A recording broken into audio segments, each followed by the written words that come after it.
merci d'être au rendez-vous pour cette première édition de la semaine. Voici les titres qui font l'actualité en principauté. Direction le Burkina Faso pour débuter ce journal où leurs Altesses Sérénissimes, le prince Albert II et la princesse Charlène, se sont rendus en fin de semaine dernière. La 20e édition de la Semaine du Goût en Principauté, les enfants ont pu éveiller leurs papilles aux côtés des plus grands chefs. Et enfin, nous reviendrons sur l'opération Un grand chef pour tous, organisée par l'association des guides et scouts de Monaco. La 5e édition avait pour parrain le chef des cuisines du Palais Princier, Christian Garcia. Nous ouvrons donc ce journal en prenant la direction de l'Afrique de l'Ouest. Le couple princier vient d'effectuer une visite de 2 jours au Burkina Faso, un déplacement ponctué par plusieurs événements, avec notamment la rencontre entre les 2 chefs d'État et la visite d'une école. Voici le premier volet consacré à ce déplacement. C'est un reportage sur place de Fabien Bonilla et de Sylvain Péroumal. 2 jours de visite pour le couple princier dans le pays de l'homme intègre, ou plus communément appelé le Burkina Faso. Après les multiples événements, entre soulèvements populaires, tentatives de coup d'État ou attaques terroristes, ce pays d'Afrique de l'Ouest amorce un retour à la stabilité politique. Ce déplacement a débuté par la partie protocolaire. Le prince et la princesse ont été accueillis au palais présidentiel par le président du Burkina Faso, Roch Marc Christian Kaboré, et la première dame. Les honneurs militaires leur ont été rendus, suivis d'une audience en présence des 2 délégations. Dans la matinée, le souverain et son épouse ont visité ensuite un centre d'éveil et d'éducation préscolaire dans la province de Ouagadougou, destiné aux enfants de 3 à 6 ans. Il faut savoir qu'environ 70% de la population du Burkina Faso est analphabète. L'éducation est donc une priorité pour la coopération monégasque qui vient de signer un protocole d'entente avec le partenaire sur place, l'ONG Planète Enfants et Développement, ce qui permettra d'améliorer la qualité de l'éducation de 10 000 enfants préscolarisés. C'est une petite ONG française qui travaille dans 4 pays du monde et qui a axé son intervention au Burkina Faso avec 2 thématiques principales que sont la petite enfance et l'action sociale. On est dans un pays où on a moins de 3% des enfants en âge d'être préscolarisés qui vont au préscolaire. Donc l'enjeu, il est énorme et il est primordial puisqu'il y a énormément d'études et on constate qu'un enfant qui a été préscolarisé aujourd'hui a toutes les chances d'être inscrit à l'école primaire et d'avoir de meilleurs résultats. Donc c'est un meilleur démarrage dans sa vie d'homme. Lors de cette visite, le prince et la princesse ont souhaité s'associer à ce projet en faisant un don personnel de 5 000 $ destiné à améliorer l'extérieur de l'école et notamment clôturer la cour de récréation. Dans l'après-midi, les 2 chefs d'État et leur délégation ont visité la brigade nationale des sapeurs-pompiers. Il faut savoir que le Burkina dispose de 6 compagnies, soit environ 1200 hommes pour 18 millions d'habitants. Autrement dit, un pompier pour 15 000 habitants et 228 km². Un partenariat entre le Burkina Faso et la Principauté de Monaco a été initié en 2004. Depuis 14 ans, cette collaboration avec les sapeurs-pompiers burkinabés s'est développée avec plus d'1 million d'euros investis en équipement et missions d'expertise. Lors de ce voyage, du matériel a une fois encore été offert par Monaco. Il y a deux types de matériel. Matériel que l'on reconditionne et qui effectivement repart pour une deuxième vie. Donc au Burkina Faso, là vous avez une camionnette d'intervention diverse qui a été transformée en véhicule des incarcérations. Et à côté, une ambulance qui habituellement ce sont des ambulances reconditionnées de la Principauté, mais le réseau routier ici n'étant pas aussi performant que celui de la Principauté, nos ambulances souffrent énormément. Donc on est parti sur un tout nouveau concept d'ambulance sur un châssis 4x4 qui a été conçu spécialement et qui sera certainement le début d'une longue série. Cependant, dans les autres équipements, on s'attache à les appuyer dans le domaine de la lutte contre l'incendie, bien évidemment. Et cette année, ils ont fait une demande spécifique, notamment pour ce qui concerne tous les risques liés aux risques chimiques, au nucléaire, parce qu'il y a aussi les sources radioactives qui circulent au Burkina Faso, et tout ce qui est risque biologique. Le lendemain, dans l'après-midi, le prince Albert II et le président Kaboré se sont rendus à Kossodo, toujours dans la province de Ouagadougou, pour visiter l'usine de production de farine de maïs à Grosserve, soutenue dans le cadre du projet financé par la coopération monégasque. L'économie de ce pays d'Afrique de l'Ouest est largement dominée par l'agriculture. 80% de la population active est employée dans ce secteur d'activité fortement exposé aux aléas climatiques. Enfin, dernière visite, les 2 chefs d'État accompagnés de leurs épouses se sont rendus au siège de la Croix-Rouge burkinabé en présence de membres de la Croix-Rouge monégasque. Le couple princier a pu rencontrer une vingtaine d'enfants qui ont été opérés du cœur par le biais du Monaco Collectif Humanitaire. Depuis 10 ans, 360 enfants ont été opérés et pris en charge par le Monaco Collectif Humanitaire, dont 82 enfants du Burkina Faso. En résumé, cette visite d'amitié et de travail rentrée dans le cadre du renforcement des liens déjà établis en 2012, à l'époque concrétisé par un accord de coopération entre les deux pays. Il faut savoir que le Burkina Faso reste classé parmi les 5 pays les plus pauvres au monde en termes d'indice de développement humain. Le taux de pauvreté est de près de 44%. Vous avez pu le voir dans ce reportage, de nombreuses actions sont menées par la coopération internationale monégasque. Je vous propose d'écouter à ce sujet le conseiller de gouvernement Gilles Tonelli. Il y a une tradition, il y a une amitié certaine qui s'est faite, une chaleur qui nous a accueillis ici, qui a fait qu'avec les années, la coopération s'est développée. Et surtout, ce qui est très important, c'est qu'avec les institutions du Burkina Faso, on a un très bon retour et les projets avancent bien. Et c'est ça qui incite, quand on voit des résultats, à continuer à œuvrer pour que les choses s'améliorent encore. Sous l'autorité de Mme Schutz, la coopération de Monaco œuvre dans, 5 domaines. L'éducation, la santé, la sécurité alimentaire, l'insertion socio-professionnelle et la protection civile, qui est un point très important au Burkina Faso. Vous l'avez évoqué d'ailleurs dans votre discours, et puis on l'a vu notamment hier quand on est allé voir une école. L'éducation, c'est une priorité ? Absolument. L'éducation, c'est la base de tout, puisque si on arrive à avoir une meilleure éducation, les gens qui seront ensuite des adultes se souviendront de leur éducation et donc amélioreront la vie de tout le monde et notamment des populations les plus vulnérables. Et sachez que vous pourrez découvrir le deuxième volet consacré à ce déplacement au Burkina Faso jeudi dans notre Focus Info. Il sera question de l'inauguration du centre de formation de la Croix-Rouge burkinabé, un établissement conçu à partir du pavillon monégasque de l'exposition universelle de Milan.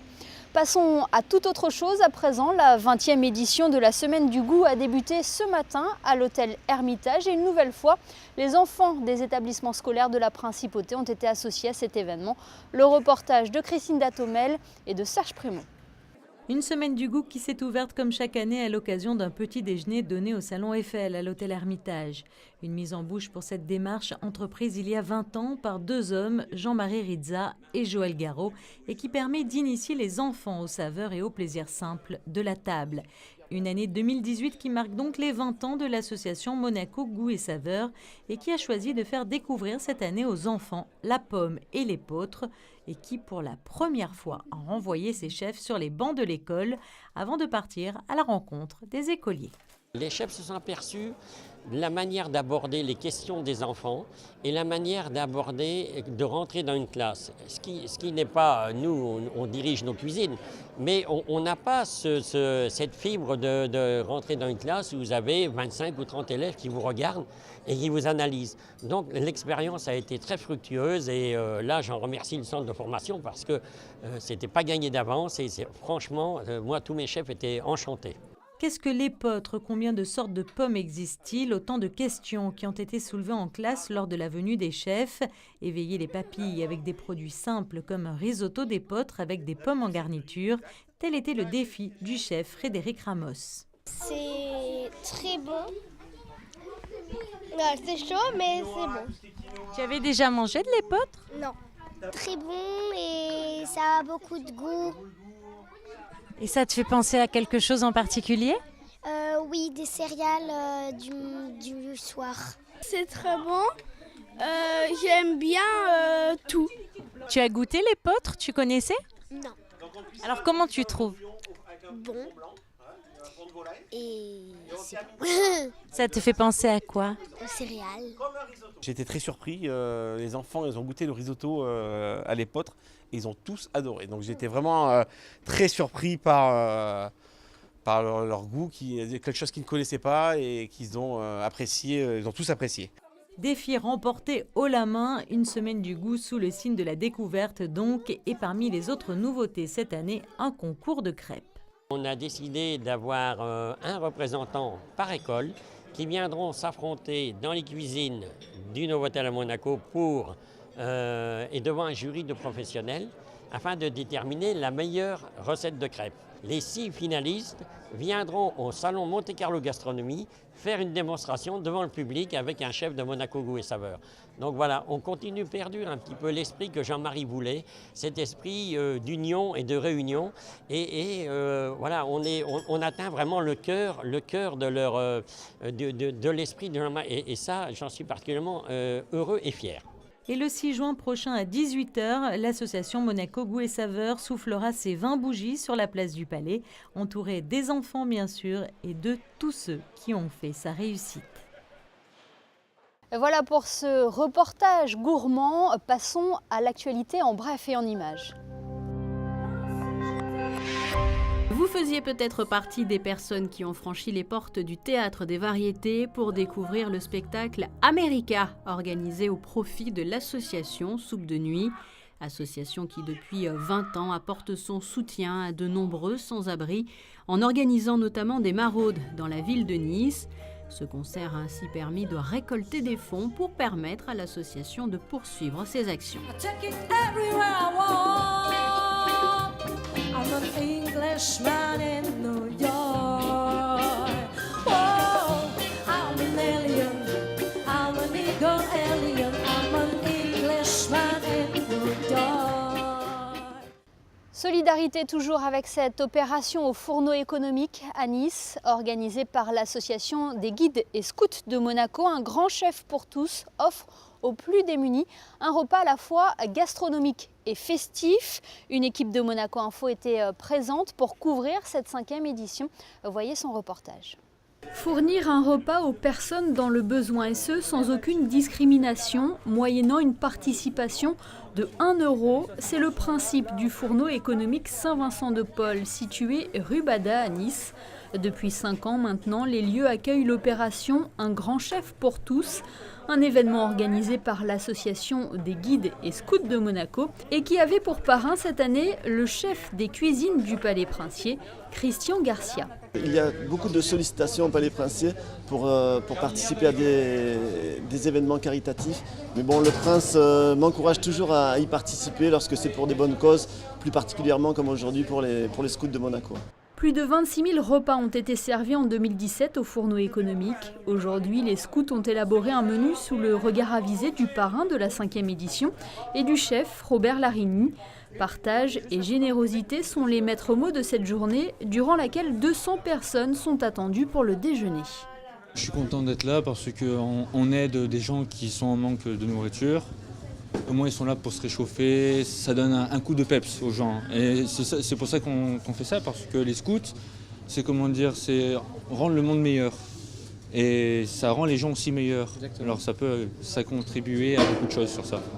Et plus qu'un acte de solidarité, Un grand chef pour tous met en exergue l'un des principes du scoutisme, l'éducation par l'action.